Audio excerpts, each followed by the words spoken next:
Ja vám ju aj ukážem, hej? Aby sme vedeli, o čom sa bavíme. A možno aj pre tých, ktorí tiež tak začínajú ako ja, učia sa, tak aby vedeli. Toto je rúničko 101 a je to štartovacia plandavka. Na začiatku súťaže sa používa vždycky. Aby ste videli. No a tu vidíte celú zbierku. Ja milujem chytať tulečka. To je moja srdcová záležitosť, poviem to úprimne na rovinu. A Sofie milujem.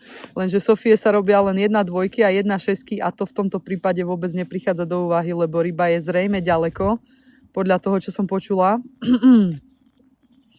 Takže s tou 1 šeskou by som zahodila tak ako predbreh. No, to nie. Alebo úsu by som mohla skúsiť. Ideme do úsy? Ó, Mia, ďakujem za srdiečko, ďakujem veľmi krásne. Ideme skúsiť úsu, ľudia, čo vy na to? Wobbler dáme. Toto je tulečko, ja mám veľmi rada tulečka ako plandavky. Majú vyrovnaný a neagresívny chod. Také, že proste, keď je ryba nedôverčivá, tak väčšia pravdepodobnosť je, že ti to zhltne.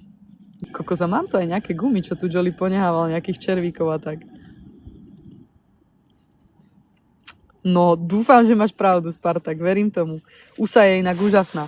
Táto úsa, to máte XS-kovú, hej, ukážem vám ten nástroj, ktorý robil Jollyho kamarát a ona svieti tá úsa, hej. A XS-ková je s takýmito fialovými očkami a znamená to extra sinking, že sa extra zanára do vody.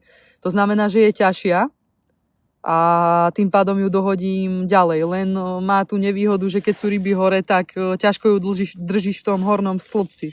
A potom tu má Jolly ešte S-kovú, to je takáto, s týmito zelenými očkami. A tá sa zanára práve veľmi pomaly a keď ju nahodíš, tak síce s ňou nedohodíš až tak ďaleko, ale vieš ju držať hore. Že keď sa ryby držia hore viacej, tak tá S-ková je lepšia.